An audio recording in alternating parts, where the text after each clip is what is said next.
Hello, everyone, and welcome to Diversity Matters, where we explore all things diversity, equity, and inclusion related. I'm your host, Oscar Holmes IV, and I'm so excited to welcome our wonderful Season 2 premiere guest, Dr. Laura Huang, to the guest chair today, as we talk about her amazing new book, Edge, Turning Adversity into Advantage, and unfortunately, the horrific rise of anti-Asian bias and violence. Laura is an award-winning professor at Harvard Business School, as well as the creator and co-founder of Project Amplify, an initiative dedicated to addressing inequality and disadvantage through personal empowerment. You can find her work highlighted all over in respected business outlets like the Financial Times, the Wall Street Journal, Forbes, and many, many more. Dr. Laura Huang, welcome to Diversity Matters. Thanks so much. Yeah, and thank you for that amazing introduction. We'll be back after a quick word from our sponsors.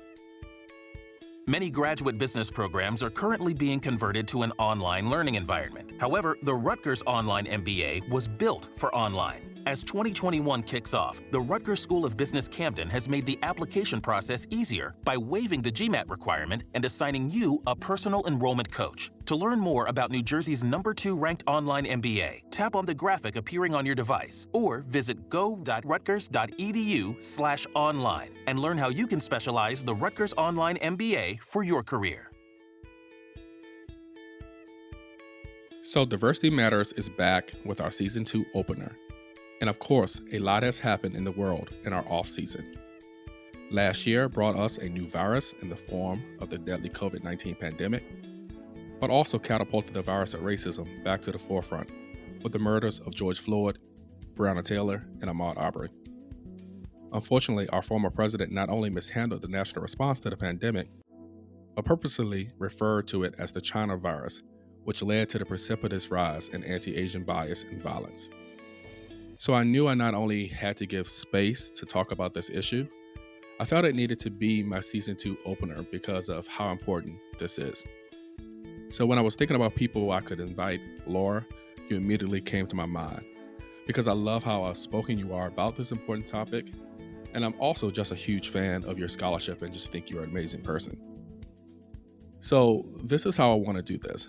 I want us to set the scene first so that our listeners can get to know more about you as an individual person, your amazing book, Edge, and the wonderful work that you do. And then we'll end with talking about the violence against the AAPI community, because that deserves to be the last word.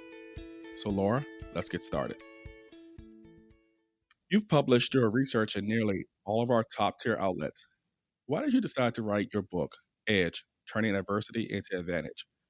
Can you tell us a little bit about the journey from the idea phase to the actual published book? What was all of that like?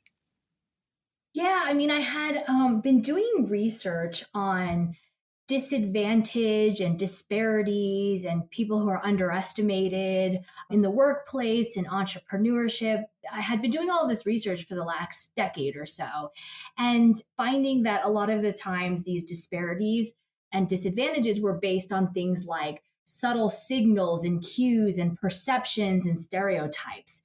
And I was presenting a lot of this work. And every time I'd present this work, I would have people come up to me afterwards and they would say to me, this is all really depressing. This is depressing. What do we kind of do about it? Are there ways that we can level the playing field? Are there ways that we can prevent against some of these perceptions and these stereotypes? And the thing is, what I found was that so much of the research that's out there, so many of the solutions for how we level the playing field are very much at the system level or at the structural level. And what I mean by that is it's things like, well, let's try and have more equitable hiring practices, right? Have checklists to help us hire, or even algorithms to help us do hiring. Or let's try and think about the pipeline and the leaky pipeline and try and figure out how we can have more women and people of color in positions of power or as mentors in organizations. And all of these things are steps in the right direction, right? All of these things are things that we should be doing. But what I also found in my research was that these sort of solutions were actually leaving people within organizations also feeling really frustrated, because it's as if we're saying to people, just wait, right? We know that there's a myth of meritocracy and we're trying to fix it at the organizational or the systemic or system level, but just wait.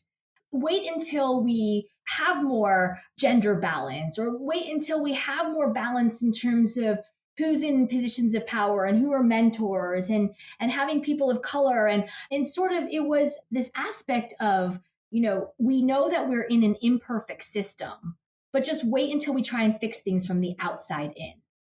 And so for the last couple of years, what I've been trying to study is how can we not only be fixing things from the outside in, but also helping individuals from the inside out to be fixing things as well. Because the thing is, we've been talking about these outside in solutions for a really long time, right? We know that there is this myth of meritocracy. We know that there's this imperfect system, and yet things for decades have not changed. Or if they've changed far too slowly, or maybe they've changed but created unintended consequences. And so this book is really, I wanted to write it so that it was how we could sort of empower people from the inside out as well as the outside in. Great. So we know one of the big challenges that a lot of people have in workplaces is dealing with stereotypes. And so can you talk a little bit about how, if you are a person who your identity group has negative stereotypes, how you can kind of use that stereotype to your advantage? Yeah, so one of the first studies that I ran when I became a researcher, I was looking at the role of accent, or how people communicate. Because, growing up as a child, I had seen both my mother and my father, they're both immigrants. I had seen them getting turned down for promotion after promotion after promotion. And during one of these promotions, my father, the person who became his boss, the person who he lost the promotion to, that my father was actually doing that person's job for them, because everyone in the organization sort of knew that that person wasn't qualified to be doing this job. And so I remember asking my father, why is it that you think that you didn't get that promotion? And I remember my father saying, like, oh, I don't know, it's probably because of my accent or the way I communicate or something like that. And so I had always remembered this. And years later, when I became a researcher, I wanted to study, like, could something like someone's accent, a subtle signal around how someone communicates or their accent, be enough to lead to these disparities in terms of who gets promoted?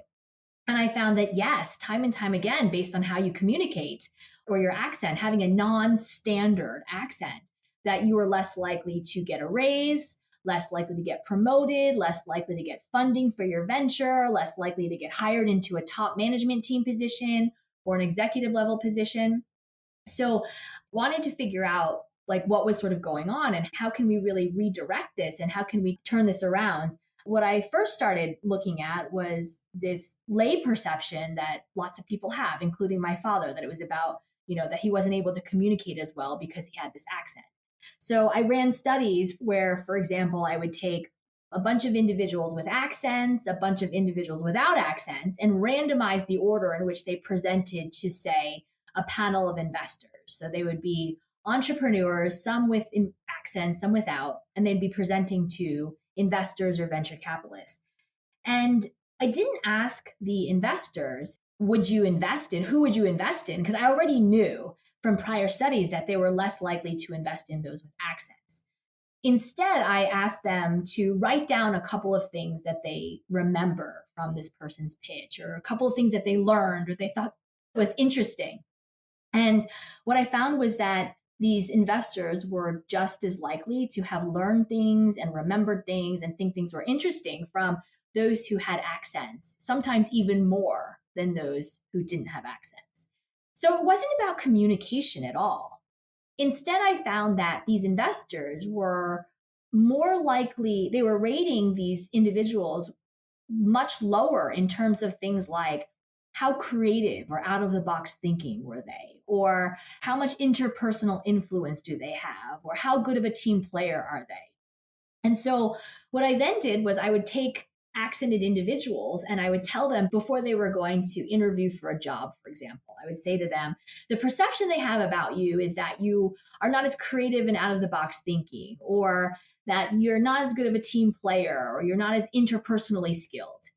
And they would go into these interviews and I would hear them saying these astounding things. I would hear them saying things like, let me tell you about a time when I fought for resources for my team. Or let me tell you about a time when I was trying to close this deal and I did it in this really innovative way. And I didn't stop until I closed that deal. And what I found was that not only were they rated higher in terms of things like interpersonal influence or thinking outside the box, being creative, being a team player, they were also much more likely to get the job or the raise or the promotion or the funding. But even more so, what I found was that they were significantly more likely to get rated higher in terms of their communication skills. And they were significantly rated lower in terms of how strong of an accent do they have. So these were things that they didn't even talk about. They didn't talk about their communication skills or their accent, but because they were addressing these perceptions, these underlying perceptions and stereotypes that people had about them, that they were able to flip it in their favor and redirect people to the sort of advantages that they brought and really change these outcomes and really impact these outcomes in a positive way. That's amazing. So just to break it down for our listeners, the research that you conducted, it was so important because you actually found out what was embedded in the stereotypes. And then when you were able to inform the people that these, the investors have this perception from the start, they were able to proactively answer those questions of concern so that the investors in the end can bypass the unconscious bias or implicit bias they may have to focus on the thing that's really important, which is actually the content at which people are saying. That's right. That once we were able to understand these underlying perceptions that were driving these stereotypes, that they were able to guide and redirect it and really flip it in their favor. And this goes back to what I was sort of saying before, that a lot of times the structures are not set up that even if we're trying to do more equitable hiring or trying to be more fair, that there are all of these underlying and implicit perceptions that are being made that we can't do anything about. But once we understand that, we can empower ourselves to really flip this in our favor. Right. So, and it almost sounds like because the person had a non-standard accent, then some of the investors may be more attuned to what they're saying than people who have non-standard accents. So people who have a non-standard accent is only when they can actually speak to the underlying perceptions and biases that people may have, that the investors can then be more attuned to what they have to say. Absolutely. Yeah. That's the piece of it that's really taking that adversity and turning it into an advantage.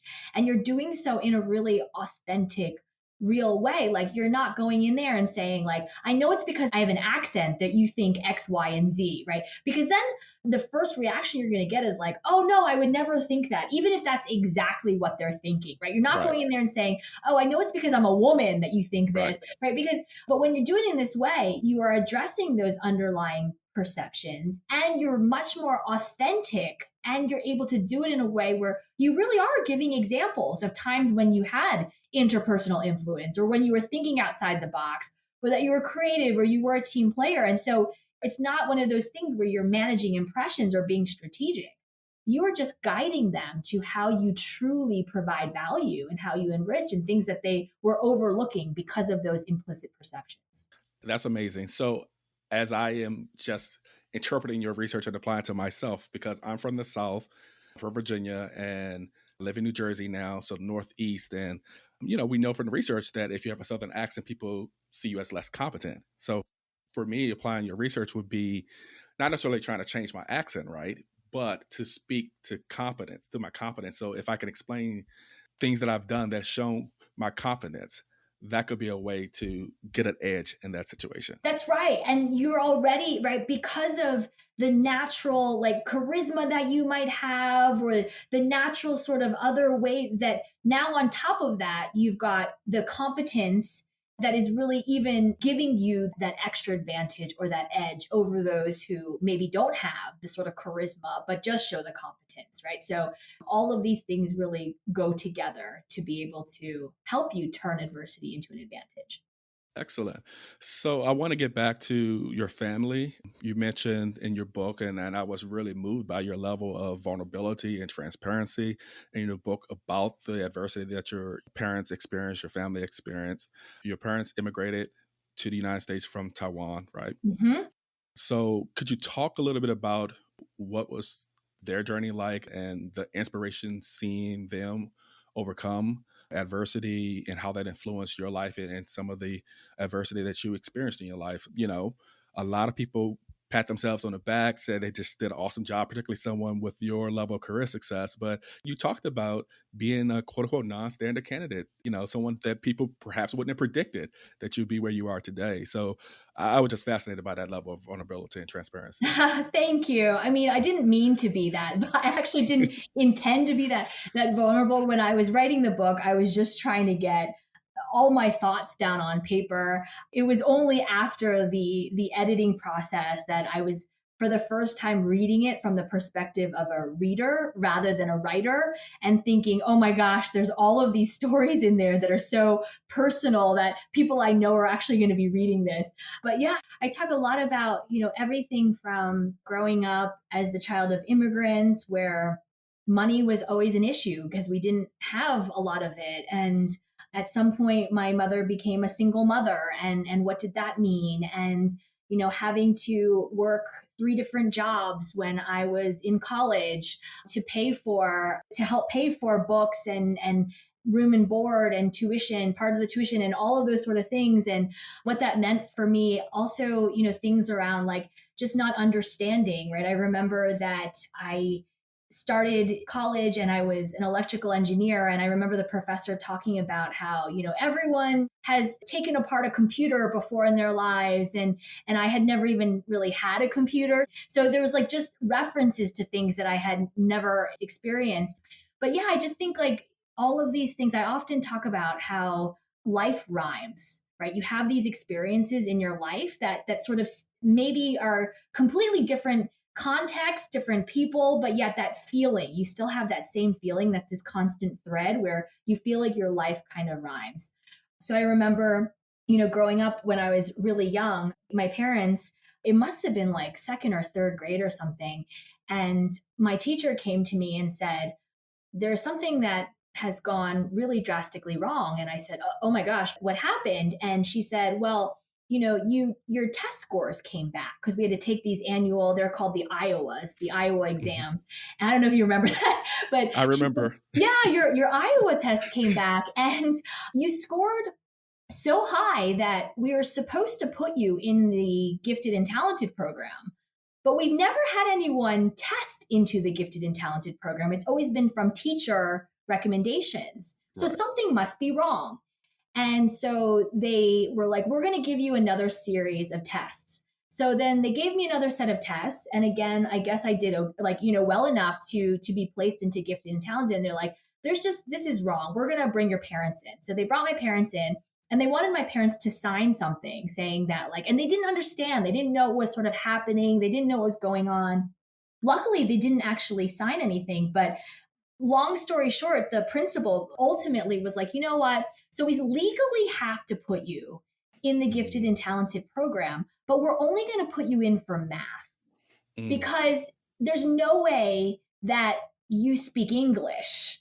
And so your English, and it was the first time that they had somebody who was like pulled in and out of class just for like portions of the gifted and talented program. And then this was sort of something I experienced when I was really, really young. But then I remember being in college and there was a university writing class that everyone had to take. All college freshmen had to take this class. And it was supposed to teach you around like writing and all these things. And I remember getting that first writing assignment back. We were supposed to write something every week. And I get it back and there was like a big F at the top of this writing assignment. And I was like, what happened? And so I sort of asked the professor, I was like, well, how can you help me understand? Like, and he's like, oh, it's fine because you don't really speak English.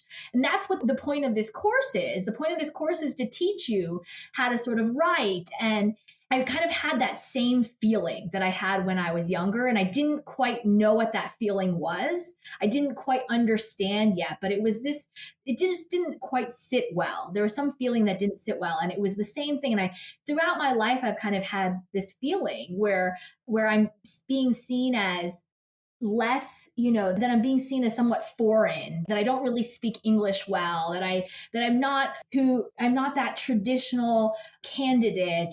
And with that professor, anyways, by that point, I had learned a lot more. And so for my second essay, I ended up writing the whole essay about how I was so grateful for this university writing course, that it was going to teach me how to write and it was going to teach me how to speak, and that this course was going to change my life. And I ended up getting a B- on it because I sort of talked about how like this course was like my salvation, and it was going to teach me how to speak and write and all of these sort of things. But these are the types of kind of experiences that I talk about in my book. And how do I navigate that? And how do we navigate all of because I talk about how everyone has something. Right? Everyone has something, and everyone has perceptions that are being bestowed upon them. How do we understand and really hone our ability to see these perceptions that others have about us so that we can guide and redirect them in our favor? So my listeners, from this alone, you know exactly why I wanted to talk to Laura, because her book is amazing. These stories are amazing. And, unfortunately, so many people of color have similar stories like that. And, when we tell them, people are like, no, there's no way that happened. You're lying, you're exaggerating. All of us are not lying. Like, these are stories that are blatantly racist stories, right? And experiences that we go through. And it's triggering, it's draining, but many more people need to hear our stories because these things happen to far too many people. So thank you for sharing your story. I want to talk about the 4 ways in which people can get an edge. But before I go there, I want to go back to one of the funniest stories in your book when you were meeting with Elon Musk. So tell us about that moment. And, how does one get a meeting with Elon Musk? How did you do it? Yeah. So at the time, I was actually doing research on the emergence of the private space industry. So I was doing research on like entrepreneurs who were trying to compete against like the Boeings and the NASAs and the big behemoths.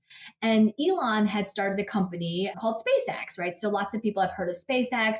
And so this meeting was very, very serendipitous, where a friend of mine was talking about the emergence of the private space industry, thought that I had some things that I could add. And so we showed up at his office to kind of talk about this. And, the story that you're sort of referring to was a little bit of this, because we had prepared so hard, right? So one of the parts of the book that I talk a lot about is how from a really young age, we're taught that hard work is the secret to success, right? Like you take people who are super successful in life, like CEOs of companies, people who have gold medals, world record holders, and you ask them, like, how did you achieve your success? And inevitably, one of the things they'll mention is hard work. Just keep working hard, keep working hard. And the thing about a lot of us, right, including people of color, including people who, we are constantly discounted. And so we're sometimes told, like, just work twice as hard for half the amount of benefits, right? Just put your head down, keep working hard. But it does leave us tired and drained. So I sort of tell this story around this piece around hard work, but also how we ultimately gained an edge.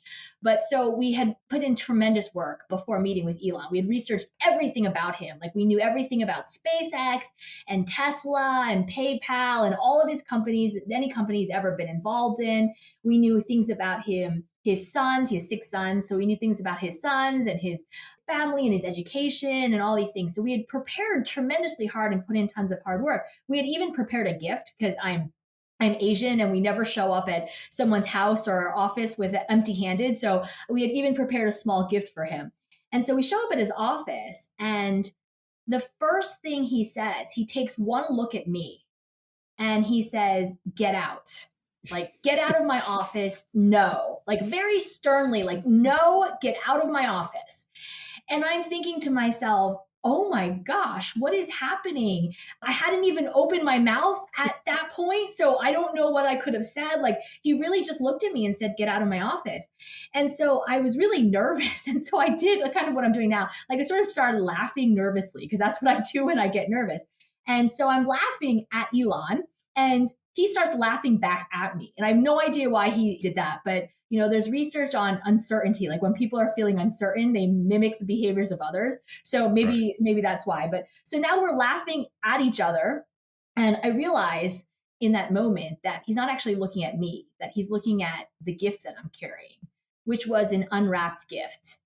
And I think, oh my gosh, he doesn't know who I am. Like, of course he doesn't know who I am. Why would he know who I am? But also, he thinks I'm an entrepreneur, and this is my product prototype, and that he thinks I'm an entrepreneur trying to pitch him and trying to get his money or resources or something. And so, when we talked about those underlying perceptions, I was able to sort of get, oh, these are the perceptions he has about me. And so I sort of sputter out in my laughter, like, oh, you think I'm an entrepreneur? And he's like, aren't you? And then I was like, no. And you think I want your money? And he's like, don't you? And then I said, I somehow insulted him. I basically was like, you don't have any money. Like, what? You have any money? Why would I want your money? And this is like one of the richest men in the world. And so I basically was like, no, I don't want your money. Why? You don't have any money. And he thought that was so hilarious that he's like laughing. And then he, for real this time. And he's like, please come into my office. And so we go into his office and we have the most amazing conversation where by the end of the conversation, he's offering all of the very things that he was so adamantly saying no to. Like, so he was saying things like, you know who else you should talk to? Like, let me introduce you to this person. And you know what else would be useful for you is like this and this. And so I tell this story about how was I able to gain an edge over one of the richest, most powerful men in the world when the door was closed on me. It was really closed on me. And a lot of times we have doors that are closed to us. And if we can crack that door open a little bit and get that opportunity, we really do have a chance to guide and redirect so that we can gain that advantage or that edge. That's an amazing story. So please pick this book. Again, if you want a meeting with an important person, you need to get this book. And Laura, tell us the 4 ways, right, that we can gain this edge. You speak about enrich, delight, God, effort. So explain to our listeners, how you came up with those 4 ways and help us out. Help us get this edge. For sure, yeah. So the title of the book is Edge, but Edge actually stands for the components of this framework that I sort of developed through my research and through a lot of my work, where the E stands for enrich, the D stands for delight, the G stands for guide, and the final E stands for effort and hard work. So the first E is enrich, which is about, how do we understand the ways in which we enrich and provide value in any sort of circumstance that we're going to be in. So this is about our strengths and our weaknesses and our underestimated strengths, but even more so, it's about how do others see our strengths and our weaknesses and the ways in which we enrich and provide value, right? So this is getting at those, recognizing those underlying perceptions of who we are and how we provide value. And the D stands for delight, which is to say that often doors are closed to us. People don't give us the opportunity to show how we enrich or provide value because we either don't look the right way or we don't speak the right way or we don't know the right people. Very similar, right? Elon had closed the door on me. But delight is the equivalent of cracking that door open a little bit. When we understand the unique ways in which we can delight our customers, our counterparts, people we're interacting with, that is the equivalent of being able to have them pause for a second and consider us in a slightly different way so that we then do have the opportunity to show them how we enrich and provide value. And again, that's what we were sort of able to do with Elon, where we caught him a little bit off guard and we had that momentary opportunity where that door was cracked open a little bit and we got a chance to then show how we enrich and provide value. The G stands for guide, which is to say that even when we enrich and delight, we need to constantly be guiding the perceptions that others have about us, flipping them in our favor, flipping those stereotypes, understanding how they see us, and redirecting and guiding so that We, regardless of whether it's that they think we're an entrepreneur trying to pitch them, or they think that we're not competent enough, or they think that whatever the case might be, that we are guiding those perceptions. And the final E stands for effort and hard work, which is sort of where we started from, right? This fact that we're often taught, even from a young age, that hard work will speak for itself, that if you put in that hard work, that you'll achieve those outcomes and the success. So we often put hard work first, right? We put in that hard work twice as hard for half the amount of benefits. But in this framework, hard work comes last. Because when you know how you enrich and delight and guide, that's when your effort and hard work actually work harder for you. That's when you get those tailwinds. Because why work twice as hard for half the amount of benefits? Why not work twice as hard for twice the amount of benefits, or even 3 times the amount of benefits? And that's what you get when you truly understand how you enrich and delight and guide, so that ultimately you can gain that edge, that unique edge for yourself in the workplace and in life. That's amazing. And, I think when we think about communities of color, we have been edging for a long time, right? Mm-hmm. Even before the book was out, right? Yep. We kind of inherently work through these steps. But I love that we now have something to go back to that's based on the scientific research, the literature, to walk us through in a systematic way to help us in this journey. So I want to pivot now because, edge is something that's really important for all of us, important for us to move forward. But this next topic is not about edge, right? Like we shouldn't have to have an edge in this sense, because we are people and we should just be respected for being people. So, it's just been horrific to just think about the alarming increase in Asian American and Pacific Islander violence and bias. So, many people have spoken publicly about it, social media, yourself included. And again, out of full transparency, that was a faux pas that was made on social media. So, talk to us about that experience, and also really talk to us about, what is going on in these communities and what we need to do to call more attention to it. And ultimately, it's about the eradication of white supremacy, right? Mm-hmm. So I definitely don't want the full attention to be on the faux pas, because, we all make faux pas. But I do know that you wanted to have an opportunity to also address that as well. And the more important issue is really just about the anti-Asian violence. Yeah, I mean, I think there's so much in just even your introduction of this, that that I have done so much thinking around, and there's been so much emotion around. I think so. I'll start with sort of like this phrase that I think about a lot, which is that hurt people, right? And I think a lot of people have been feeling really hurt for a really long time, and myself included. I mean, these are topics that I've been studying for more than a decade, around disadvantage and bias and disparities. And there's so much of it that is very depressing and sad. And we were talking about edge. And even when I was writing the book, I was feeling a little bit like, why is the burden constantly on? Like, even though I talked about how a lot of these solutions, people feel frustrated because there's these outside in solutions, but there's also this part of it, which is like, why is the burden on the inside out piece of it, right? Why are we still talking about this decades and decades later? And there's all of these pieces around like hurt people, and yet we're still trying to find all of these strategies and these tactics and these ways to continue making progress. And you and I have known each other for a while, and I so appreciated the way that you reached out to me. And there was this faux pas, and I even love the way you say this in a very like gentlemanly way, right? Where I was hurt and I was angry that there was all of this violence against Asians. And part of my anger was around like, why is this happening? And how do we speak up about this? How do we speak up about this in a way that's actually going to make a difference? We've seen a lot of sort of virtue signaling in the past decade and even more recently. And so I was sort of hurt and frustrated by that. And as a comparison point, right, the whole Black Lives Matters like movement has been so influential for me in terms of seeing how the organizing has happened and all these sort of things.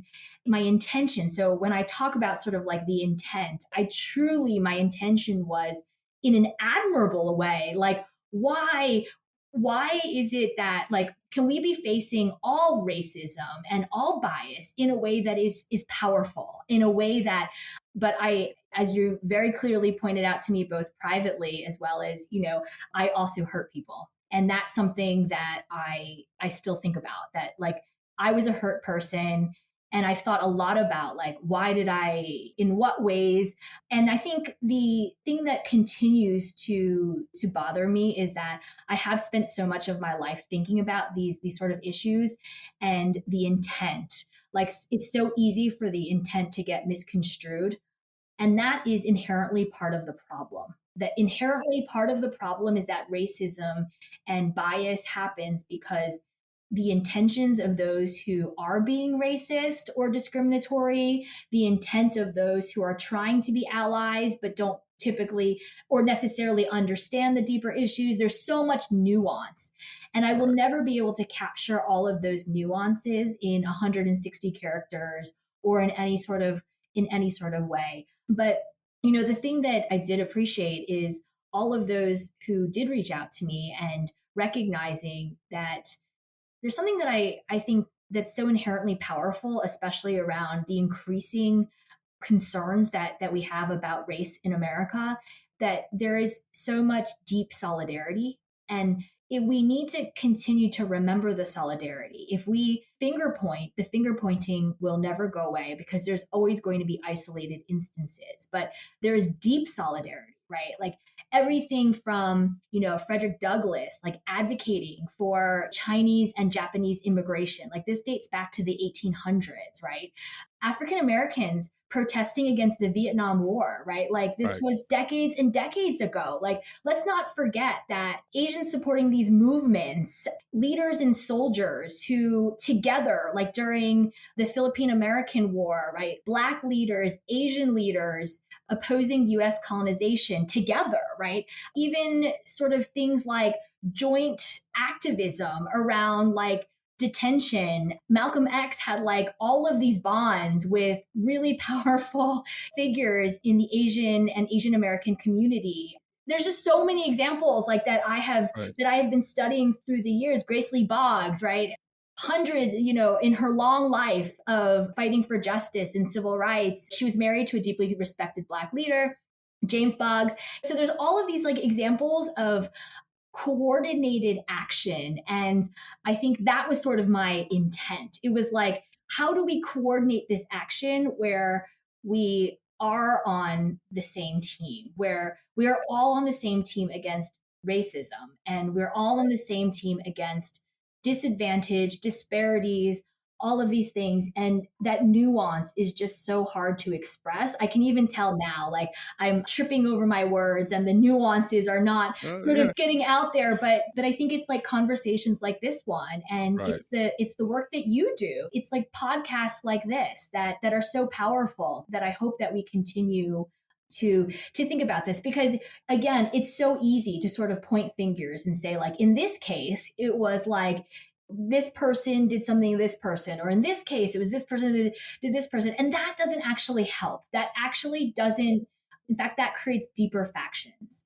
I also think in particular around like the Asian American violence right now, the violence against Asians, especially the elderly, especially because of all that's going on.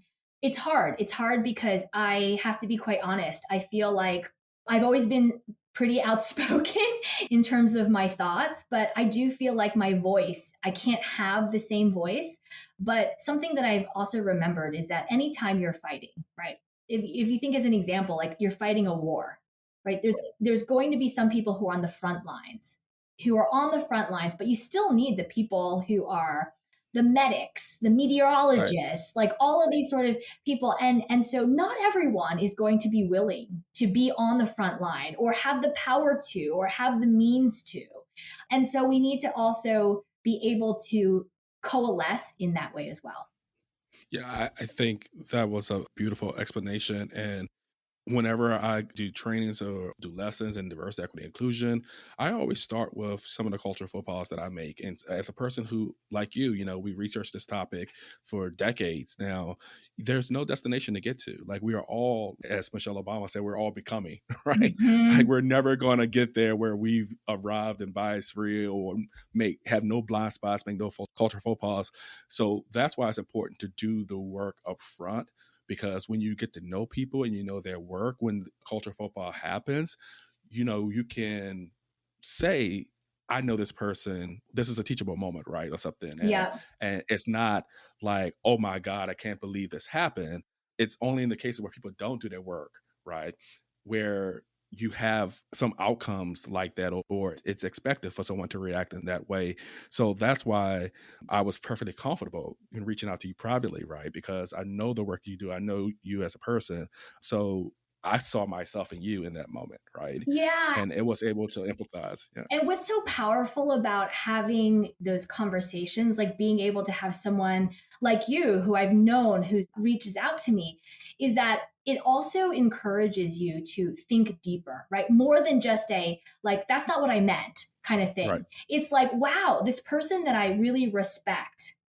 And it causes you to see it more than just the surface level. Like, that's not what I meant. Like, here's the apology. It's actually like, why did I write this? What is the hurt? What is the hurt? What is the hurting? What is like Right. all of those deeper sort of things that allow, and that's how progress actually ultimately gets made. But it is hard because on a medium, like there's no apology. What I realized, what I learned is like, there's no perfect apology because when there is hurt, you can try it. There's still going to be scar tissue, right? You can try it. Right.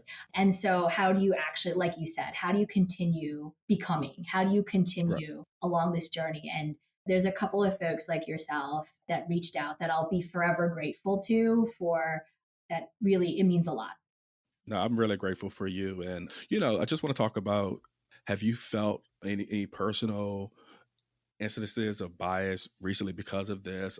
I just want you to talk about that, to share your personal experiences first, but then I also want to have a moment, because when the Atlanta shootings happened, I'm sure you reacted probably worse than I did, but I was just awful. It was awful to me. I was like sick. I was angry. I was just all of those things. And again, I imagine you were probably all of those things and even more. So, I just want to give you space to talk about your own personal experiences, but also any moment to memorialize the moment of the tragedy that happened with the Atlanta shootings. And also, if you have any organizations that you want to raise the awareness for people so that they can become more involved, so that we could come together collectively to just end this violence. Yeah, thank you. Thank you. That's actually really, it's so powerful to hear you express it in those ways as well. I mean, it's been incredibly hard. It's been hard because I personally, I have had comments, I've had people who have made comments towards me, both overtly as well as sort of implicitly. We see a lot of, I have concern for family members. I have family members that live on the West Coast in San Francisco, where a lot of the early sort of things were happening. My mother is elderly, right? So, and it's a horrible feeling to have to say to your mother or to your aunts and uncles or people that you really love, like, be careful, like, make sure that you're going out with others, that you're not alone, that you're not, it's a horrible thing to have to. So all of those things really emotionally weigh on you as well. So there's that aspect of it. But I think, it's so deep rooted where everything from, like, this was not something unique, right? It's something that lots of different people of color have to experience. Everything from, if you're going out in certain areas, being careful, teaching your kids to speak a certain way to certain professionals in the world versus like wearing certain clothing, carrying yourself in a certain way. I mean, there's so much code switching, there's so much vigilance that needs to happen that is really exhausting. And I guess the last thing that I kind of want to, mention about this is like, I fear that what happens if we're not able to continue making progress and these sort of things get worse?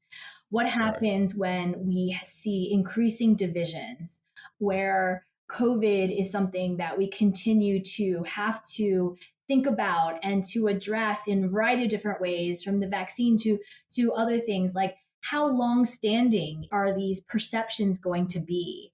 How much is this going to impact, the ways in which we engage? I mean, there's just so much in terms of like, what happens in the future? How do we prevent against this? And again, it goes back to, these are things we've been talking about for decades and decades and decades. So my very small part in this is trying to figure out ways in which we can try and empower individuals in a system that is imperfect, that has been imperfect, that continues to be imperfect, and creates unintended consequences. What are things that we can continue to do?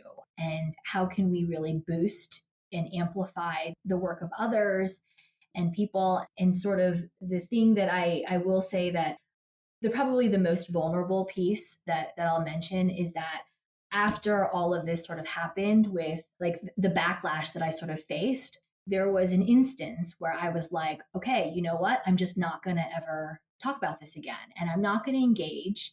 And I will be very honest in saying, like, I felt for a small moment in time where I was like, I don't feel like Black people and Asian people are on the same team. And it made me resentful. But then I sort of like slapped myself and said, and said, when I look at individuals, right? When I look at individuals like Oscar or Sekou or Tina, or people who have reached out to me, and I'm just a couple of just names, that people who, or Arlen or Minda, right? Like, I mean, there's just people who know me, and I think that's what we need to do. We need to remember that, like, there's no such thing as a perfect person, and there's also no such thing as a perfect race. And when we start saying, here are the imperfections in this race or this gender or this, and start grouping, then we're going back to exactly what our research tells us about in-group and out-group and attributions and all of these things. But when we consider each other as individuals, individuals, regardless of the color of their skin, regardless of their gender, regardless of their sexual orientation, their class, their religion, their accent, how they communicate, then all of a sudden I felt so much gratitude for the Black community and the Asian community, because I could think of so many individuals in the Black community who so many students, so many colleagues, so many people that I would, no matter what, I would fight for in an instant, that I would, regardless of any sort of divisions, that, if anyone ever said anything bad about, Sekou, or if anyone said anything bad about Oscar, I would be there defending, like, so quickly. And so I think that's what we need to remember, is this individual piece. Thank you so much, Laura, for the great work that you do, and just for your transparency, your vulnerability, your authenticity. You've given our listeners just so much great advice on how they can find their edge. But I want you to know that, we stand with you. We stand with the Asian American and Pacific Islander community, because it's time to just end all of this violence, all of the bias against these communities. It's never appropriate in any community, but particularly, we want to center Asian Americans and Pacific Islanders in this moment because of the horrific experiences that the community is having. So typically people who are doing these awful things probably aren't Diversity Matters listeners, but they should be. Right. But they should be. But, all of us as an entire community, we have to come together, continue to come together and doing the things that we do to organize, to share better practices and resources so that each of our communities can be stronger. So I want to wish you continued success and all of your future endeavors, and just want you to know that I respect you so much and love your work. And I'm just so excited to see the rest of your career blossom. Thank you. Right back at you. I so love your work and really appreciate all that you do and for your friendship. So thank you. Thank you, Laura. Thank you for listening to Diversity Matters. If you enjoyed our show and want to hear more, please subscribe to our show, post, talk about, and reshare our show with all of your friends and family. And leave us a favorable review and rating so that it will make it easier for others to find us wherever they listen to podcasts. We cannot do this important work or keep it going without you, so we really appreciate your support. We especially like to thank our episode sponsor, Rutgers School of Business, Camden. RSBC is a leading business school in the Delaware Valley area with top-ranked undergraduate and graduate programs. For more information, please visit their website at www.business.camden.rutgers.edu. If you or your company would like to sponsor a Diversity Matters episode, please visit the podcast section of our website at www.whconsultingfirm.com for more information. Diversity Matters is produced by WH Consulting, a firm that provides a wide range of management consulting and professional services to individuals and organizations. Original music produced by Sincere Morton Murray. Until next time, peace and love.